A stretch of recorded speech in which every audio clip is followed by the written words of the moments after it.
సినీ నటుడు icon star Allu అర్జున్ను arrest చేయడానికి ఏ grounds లేవంటూ కూడా ప్రపంచ శాంతిదూత ప్రజాశాంతి పార్టీ ఈ అధ్యక్షుడు కేఏ పాల్ అన్నారు.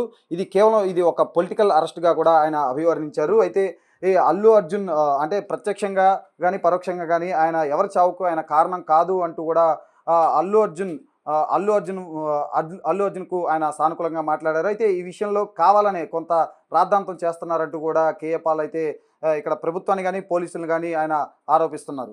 ఇప్పుడే నేను అల్లు అర్జున్ని కోర్టులో దాదాపు ఒక 100-150 మంది ఉన్న లాయర్స్ని కలిసి వచ్చాను. వాళ్ళ ఆర్గ్యుమెంట్స్ విన్నాను. అసలు అల్లు అర్జున్ని అరెస్ట్ చేయడానికి ఏ గ్రౌండ్స్ లేవు. నేను 2 సార్లు ఆనరబుల్ జడ్జి గారితో మాట్లాడడానికి ప్రయత్నించాను. అరెస్టుని తీవ్రంగా ఖండించాను. వెంటనే రిలీజ్ చేయాలని డిమాండ్ చేశాను. ఇది పొలిటికల్ అరెస్ట్గా అనిపించింది నాకు. ఎందుకంటే అల్లు అర్జున్ డైరెక్ట్గా కానీ ఇండైరెక్ట్గా కానీ ఎవరిని చంపలేదు. పర్మిషన్ అడిగారు థియేటర్లో, పర్మిషన్ ఇమ్మని.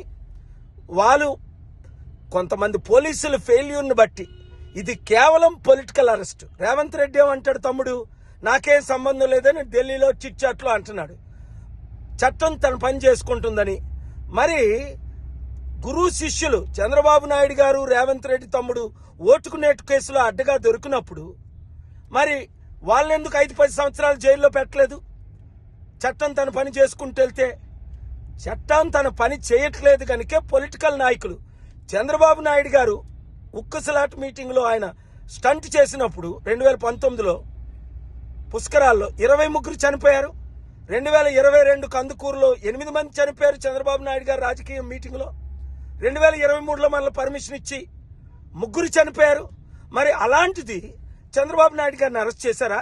రాజకీయ నాయకులకైతే ఒక చట్టం, మన సాధారణ ప్రజలకైతే ఒక చట్టమా? అల్లు అర్జున్ ఇంత సక్సెస్ అయ్యాడని ఇది రాజకీయ కుట్రగా చంద్రబాబు నాయుడు గారే, ఒకవేళ పవన్ కళ్యాణ్ వాళ్ళకి పడ్డం లేదు కనుక ఈయన వైసీపీకి సపోర్ట్ చేశాడని గత ఎలక్షన్లో కాల్ చేసి ఏమైనా పొలిటికల్ చేయించారా? ఈ క్వశ్చన్స్ ఆర్టికల్ 19 ప్రకారం నేను అడుగుతున్నాను. న్యాయం జరిగేటట్టు ప్రార్థించండి. Merry Christmas.